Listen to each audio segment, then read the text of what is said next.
avanzamos en el conocimiento de la vida de estos héroes de nuestra fe, gente digna de recordar y además orgullo para el cristianismo, porque efectivamente cada uno de ellos representan lo mejor que Cristo quiso dejarnos.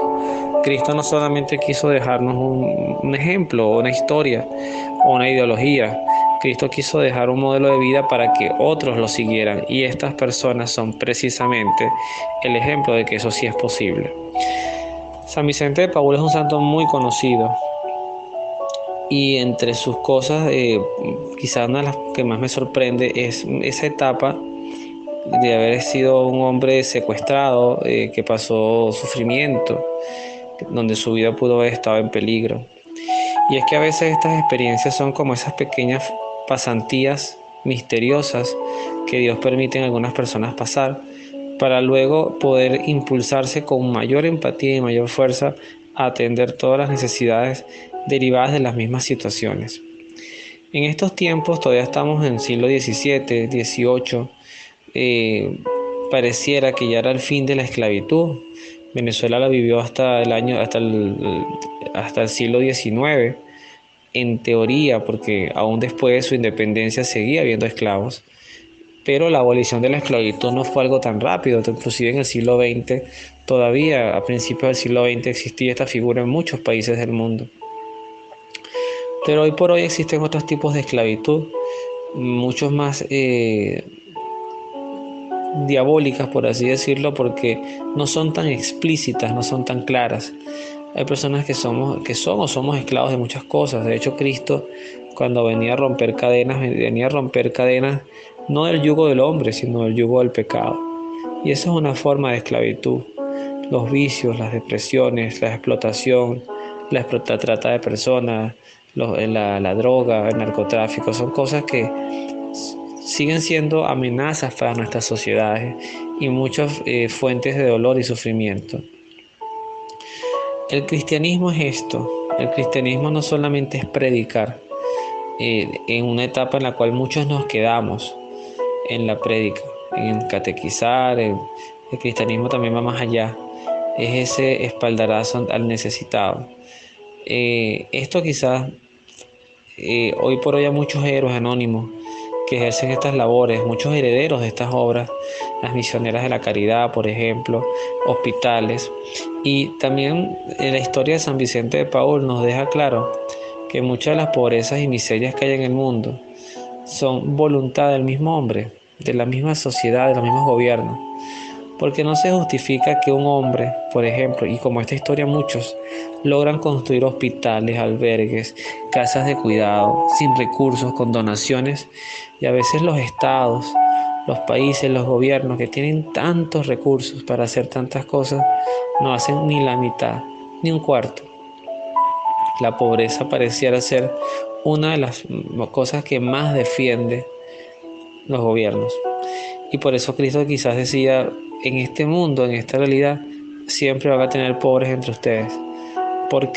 Y hoy más que nunca hay que reconocer que hay un profundo egoísmo de muchos de nosotros en mirar siempre que nosotros estemos bien. Nos hemos acostumbrado mucho a convivir con el dolor de otros. Hoy por hoy también vemos, gracias a esta historia, que a la iglesia siempre se le ha acusado de perseguir. No se le perdonan muchos errores del pasado, pero además algunos exacerbados. Otros son ciertos. Pero la iglesia también sabe lo que es ser perseguida, y eso no se puede olvidar. Desde sus orígenes, desde los primeros mártires de nuestra fe, el cristianismo nunca ha dejado de ser perseguido, y hoy lo sigue siendo. Estas historias que vemos de cristianos secuestrados, asesinados, todavía se viven en países como Nigeria, en países de corte extremista. También cuando usted ve a una persona que está muy dada a concientizar a la sociedad y a alejar a los jóvenes de las drogas, pues si esto tiene mucho éxito, también son buscadas y asesinadas o secuestradas. Recientemente conocimos la historia, creo que fue el año pasado, una religiosa colombiana que estuvo muchos años secuestrada y finalmente fue liberada. Pero la semana pasada, por ejemplo, nos enteramos de un sacerdote que fue quemado vivo. ahorita no recuerdo el país, sé que creo que fue un país africano, pero fue quemado vivo. Y los testigos decían que no fueron a robar, fueron a quemarlo, por el solo hecho de ser cristiano. Entonces, ante el sufrimiento, ante el dolor, San Vicente de Paúl nos recuerda la importancia de no perder la mirada a esto. No sé las formas, no sé los métodos. Quizás a veces el mejor método es ayudar a quienes ya están activos en esto.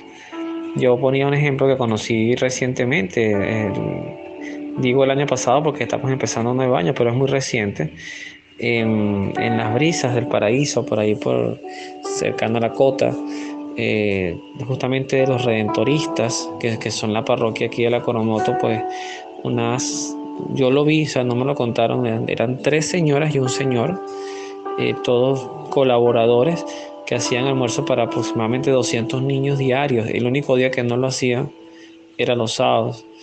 Y cocinaban arroz, pollo, jugo de lechosa, y eran las colaboraciones que uno daba a la iglesia. Entonces, bueno, si hay cosas que ya están activas y que hacen estas labores, no todos tendremos la capacidad de ser fundadores, ni tener ONG o fundaciones para ayudar al prójimo, pero sí podemos dar de lo que tenemos en nuestra casa y con eso sumar granitos de arena. Ojalá Dios, en su infinito amor, y ojalá el hombre, no tanto Dios, porque Dios siempre quiere que las cosas se hagan bien, pero ojalá en el futuro podamos tener verdaderamente personas, sobre todo los políticos, comprometidos con una labor social creíble y sostenible en el tiempo. Al final el santo muere, todos van a morir, todos vamos a morir, pero por sus frutos los conocerán, y estas obras siguen de pie gracias especialmente que se han mantenido fieles no al hombre, no a los pobres, a Dios. Quien se mantiene unido a la vid, decía el Señor, hará cosas mayores y mejores que las que él hizo. Así que Dios bendiga la vida y el legado de un santo como San Vicente de Paúl, cuya vida debemos agradecer y especialmente sentirnos orgullosos de que forme parte de nuestra fe cristiana católica. Que Dios los bendiga, nos vemos en la oración.